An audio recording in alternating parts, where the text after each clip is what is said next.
कर्पूरिगौरं करुणावतारं संसारसारं भुजगेन्द्रहारं सदा वसन्तं हृदयारविन्दे भवं भवानी सहितं नमामि।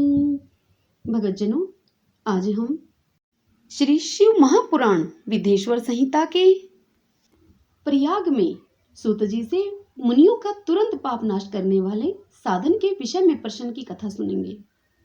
तो आइए सर्वप्रथम भगवान का सुमरण करते हुए कथा को सुनते हैं।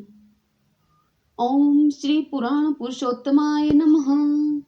ओम श्री गणेशाय नमः।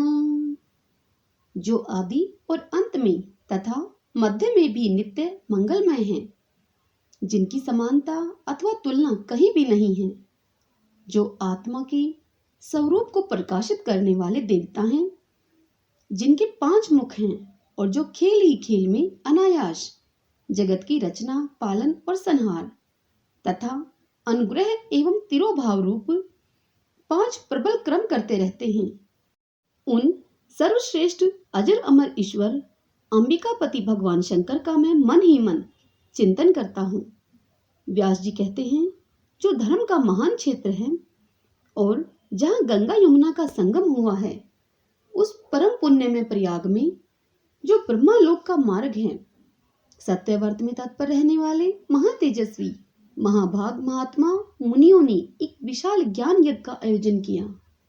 उस ज्ञान यज्ञ का समाचार सुनकर श्री पौराणिक शिरोमणि व्यास शिष्य महामुनि सूत जी वहां मुनियों का दर्शन करने के लिए आए।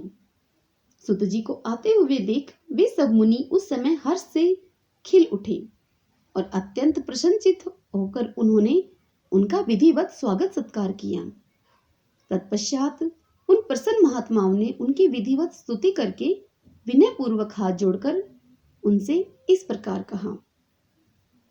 सर्वज्ञ विद्वान रोमहर्षण जी, आपका भाग्य बड़ा भारी है। इसी से आपने व्यास जी के मुख से अपनी प्रसन्नता के लिए ही संपूर्ण पुराण विद्या प्राप्त की। इसीलिए आप आश्चर्य स्वरूप कथाओं के भंडार हैं। ठीक उसी तरह है जैसे रत्नाकर समुद्र बड़े बड़े सारभूत रत्नों का आगार है। तीनों लोकों में भूत, वर्तमान और भविष्य तथा और भी जो कोई वस्तु है वह आपसे अज्ञात नहीं है। आप हमारे सौभाग्य से इस यज्ञ का दर्शन करने के लिए यहाँ पधारे गए हैं और इसी ब्याज से हमारा कुछ कल्याण करने वाले हैं, क्योंकि आपका आगमन निरर्थक नहीं हो सकता। हमने पहले भी आपसे शुभाशुभ तत्व का पूरा वर्णन सुना है, किंतु उससे तृप्ति नहीं होती। हमें उसे सुनने की बारंबार इच्छा होती है। उत्तम बुद्धि वाले सूत जी, इस समय हमें एक ही बात सुननी है। यदि आपका अनुग्रह हो तो गोपनीय होने पर भी आप उस विषय का वर्णन करें।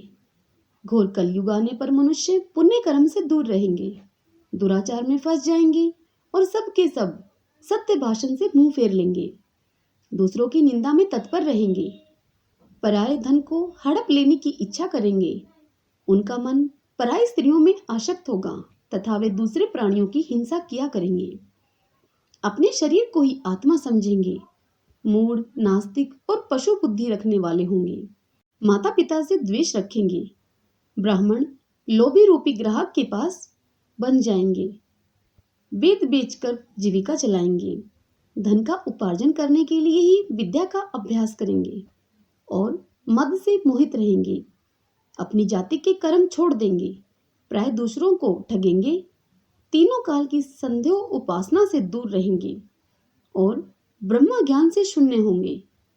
समस्त क्षत्रिय भी स्वधर्म का त्याग करने वाले होंगे, कुसंगी, पापी और व्यभिचारी होंगे, उनमें शौर्य का अभाव होगा, वे कुत्सित चोर कर्म से जीविका चलाएंगे, शूद्रों का सा बर्ताव करेंगे और उनका चित्त काम का किंकर बना रहेगा।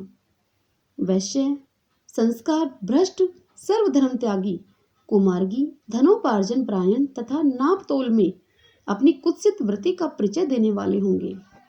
इसी तरह शूद्र ब्राह्मणों के आचार में तत्पर होंगे और उनकी आकृति उज्जवल होगी, अर्थात वे अपना कर्म धर्म छोड़कर उज्जवल वेशभूषा से विभूषित होकर व्यर्थ घूमेंगे। वे स्वभावतः ही अपने धर्म का त्याग करने वाले होंगे। उनके विचार धर्म के प्रतिकूल होंगे।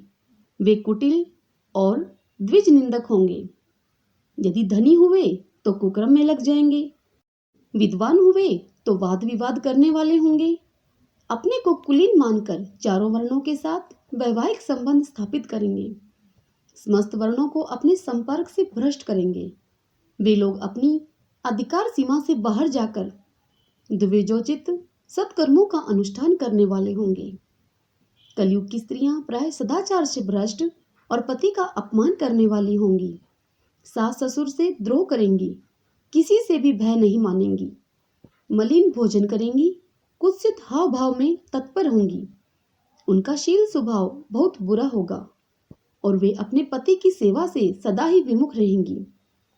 हे सूत जी, इस तरह जिनकी बुद्धि नष्ट हो गई है, जिन्होंने अपने धर्म का त्याग कर दिया है, ऐसे लोगों को इहलोक और परलोक में उत्तम गति कैसे प्राप्त होगी? इसी चिंता में हमारा मन सदा व्याकुल रहता है। परोपकार के समान दूसरा कोई धर्म नहीं है।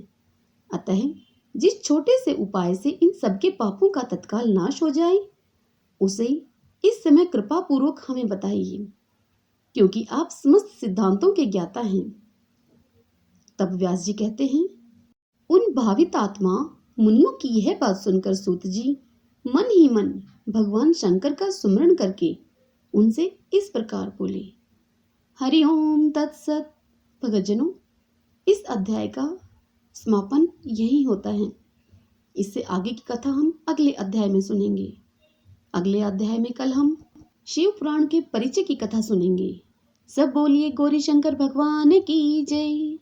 भगतजनों, यह है शिव पुराण की कथा। यदि आपको मेरे द्वारा सुनना पसंद आया हो, आपके लिए उपयोगी सिद्ध हुआ हो, तो इस वीडियो को लाइक करें और खूब शेयर करें, पुण्य कमाएं। और इसी के साथ यदि आप मेरे इस चैनल श्री कृष्ण दीवानी पर पहली बार आए हैं, मुझे आप पहली बार सुन रहे हैं, तो मेरे इस चैनल को सब्सक्राइब कीजिएगा